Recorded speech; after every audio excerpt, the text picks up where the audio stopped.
Good evening. I can have your attention. Good evening. Everybody here okay? Yes, welcome. On to our campaign to elect Alina Bonsell for New York City Council. District 5! So for those of you who don't know, I'm our campaign manager, Paul Marino. We have an aggressive 100 days of campaigning before us to do what? To make New York City capitalist again, to make New York City function again, and to make New York City beautiful again. So if your schedule permits, join us Monday, Thursday, Tuesday, Wednesday, any day of the week, Monday to Friday, 5 to 8. We'll be in your district, in the neighborhood, on the street, talking to people, inspiring people. God forbid, we're going to convert Democrats and independents to become Republicans, to become business people. How do you do it? Live on the thoughts. Live on the dream. Fight for the American dream. The only reason why everyone is losing their mind because of Zohan Mamdani is because of a lot of people that are cynical, that are pessimistic, they're giving up. The way you combat that is you confront it. You join us on the street. We'll take care of the media and the Instagram, all the fun stuff. But when they see us on the street, with Alina, with our banners, with our campaign material, they realize, oh, the jig is up. You can't fool me all the time. Maybe you can fool me some of the time, but you can't fool me all the time. Without further ado, let me introduce you to our next city councilwoman for New York City District 5.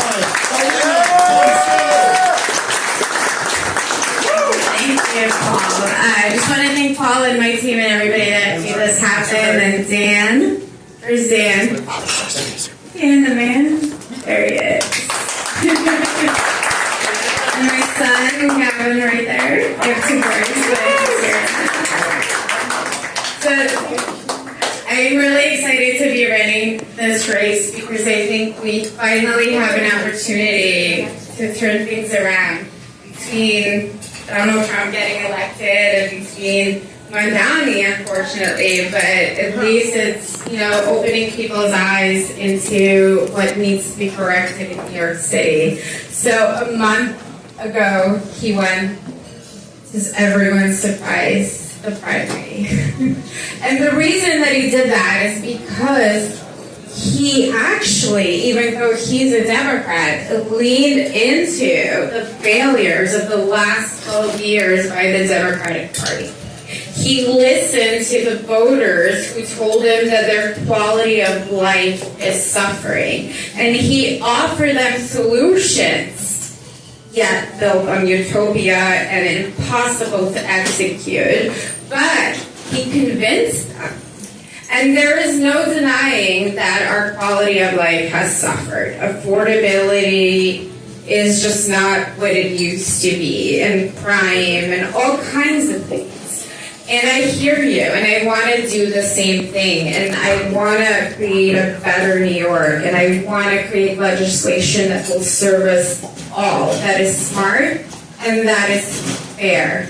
But for too long in New York City, we've been governed by this one-party monopoly. And I don't believe in party lines. I believe in electing competent people that will do the right thing, that are not pressured by their party.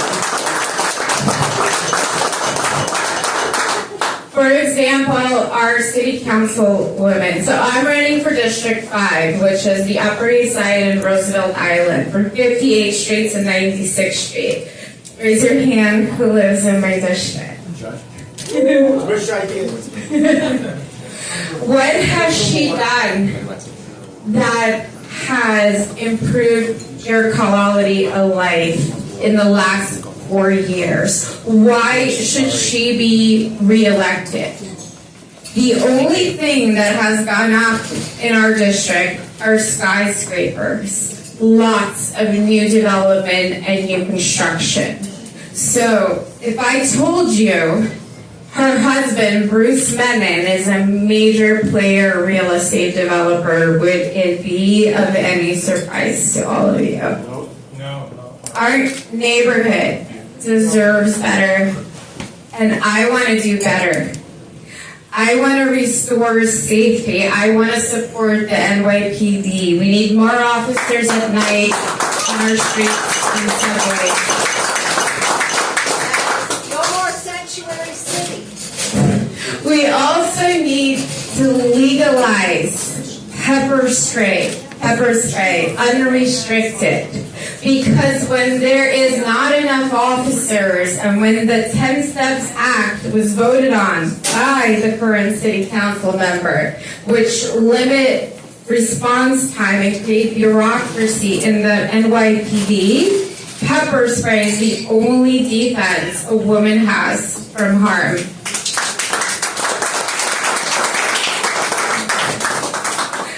I want to reopen mental health institutions. They should have never been closed. There was a major lapse of judgment during the Dinkins era, and we are all paying the price for this now. We have laws that have been in place by the mental hygiene. These laws govern the ability to detain people that are homeless, mentally unwell, and a danger to society, and provide them care and treatment and make our streets and parks safe. I want to do better. We deserve better. We can make e-bikes in our neighborhood. Who has seen those? They dive in and out of traffic. They don't follow rules. They hurt innocent pedestrians. There needs to be laws that govern them. We also need cleaner streets. What century are we in that our trash is sitting on the street? We need to have enclosed garbage containers that are modern. It will also solve the rodent problems. These are really simple things. And why has nobody done that?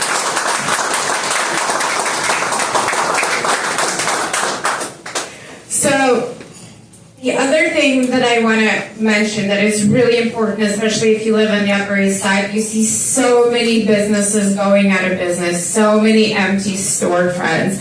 And that is the reason, because we don't have fair tax laws. The city council that makes the laws actually are the reason that pushes things being unaffordable.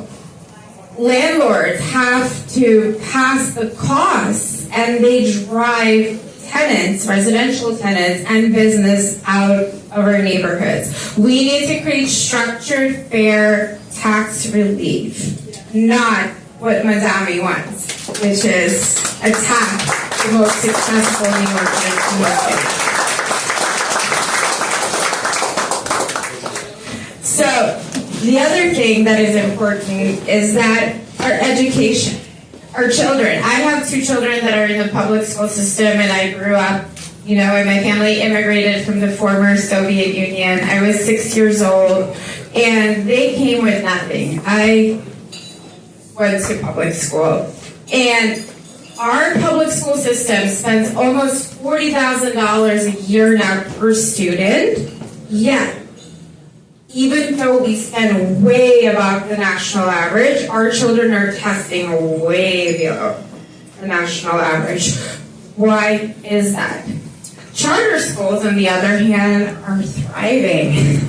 We need to open up the cap to charter schools, and we need to support students like I used to be, that do not have the support of families, and open up opportunities for them to have enrichment programs and tutoring at their home. We have to improve the standard, because these are the future leaders of tomorrow. And I'll just leave you with the fact that New York City doesn't need more agencies. We don't need more bureaucracy. We don't need more tape. We just need leadership that will fix the problems we have right now before creating more things they're not equipped to execute accordingly. So I'm running for city council because I believe New York City should not be known just to be the city of the most amount of billionaires. but it should be known to be the richest city in the world because we're rich in community. We're rich in cleanliness. We're rich in justice. We're rich in leadership. We're rich in education. And that is why I'm running, because I believe that we still have the opportunity to turn this around.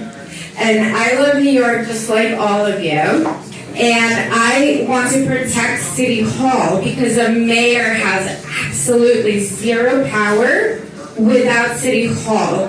He cannot make laws, he cannot change laws. We need to educate every single voter on the importance of this race. November 4th is our one chance collectively to take the city back. So you can share this message, you can contribute to my campaign, you can volunteer. But if we are bigger than the problem that is in front of us, and if we band together, we can do it and we can take New York back. So I'm Alina Bonsell, and I really need not only your vote, but just to spread the message and help it reach many others. Thank you.